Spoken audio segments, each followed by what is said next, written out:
தெரியாத பரந்த இடத்தை எதிர்பார்த்து இவரது வாழ்க்கை நிச்சயமற்றதாக மாறிப்போனது.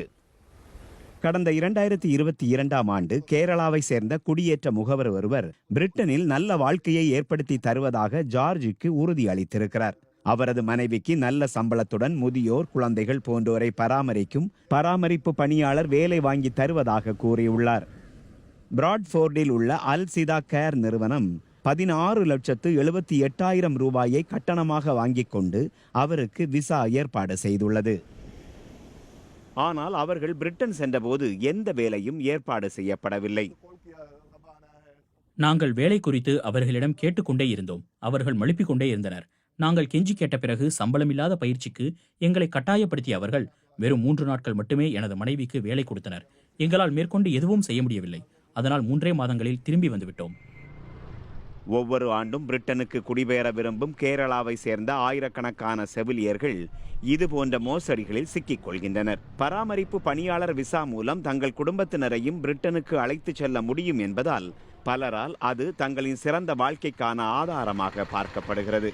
Total 8.5 lakhs we paid. After receiving my offer letter, they asked me 2 lakh into. பிபிசியிடம் பேசிய குறைந்தது 3 பராமரிப்பு பணியாளர்கள் தாங்கள் அல் சிட்டாவுக்கு பணம் அனுப்பியதாகவும் ஆனால் உறுதியளித்தபடி வேலை கிடைக்கவில்லை என்றும் தெரிவித்தனர். பல முறை கோரிக்கை வைத்தும் அல் சிட்டா பிபிசியிடம் பேச மறுத்துவிட்டது.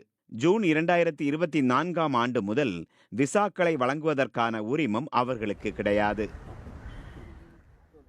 கேரளா முழுவதும் காவல்துறையினரில் தொடங்கி பாதிக்கப்பட்டவர்கள் வரை ஏராளமான மக்களிடம் பேசுவதில் ஒரு வாரத்தை செலவிட்டேன். இதில் ஒரு விஷயம் தெளிவாக தெரிந்தது.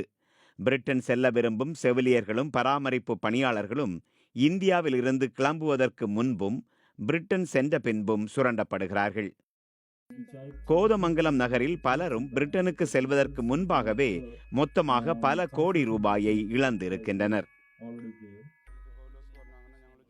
வாழ்நாள் முழுவதும் தாங்கள் சேர்த்து வைத்த பணத்தை கொள்ளையடித்ததாக அனைவரும் குற்றம் சாட்டுவது ஹென்றி பாலோஸ் என்ற முகவரை.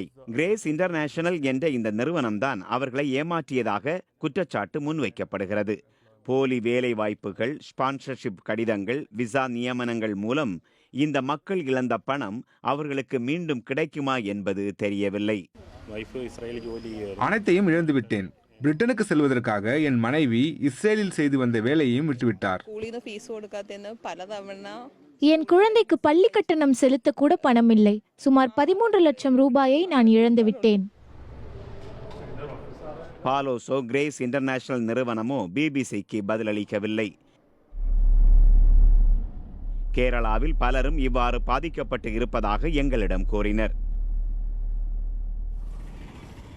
இந்த விவகாரம் தொடர்பாக 6 மாதங்களுக்கு முன்பே விசாரணையை தொடங்கி இருப்பதாகவும் மோசடிகளை தடுக்க பிரிட்டன் அதிகாரிகளுடன் ஒத்துழைப்பதாகவும் கேரளா போலீஸ் பிபிசியிடம் தெரிவித்தது. பராமரிப்பு விசா தவறாக பயன்படுத்தப்படுவதை தடுக்க அது தொடர்பான விதிகளை கடந்த ஆண்டு மார்ச் மாதம் பிரிட்டன் அரசு கடுமையாக்கியது. ஆனால் ஏற்கனவே இந்த எல்லை தாண்டிய மோசடிக்கு பலியானவர்களுக்கு நீதி என்பது தொலைதூர கனவாகவே உள்ளது.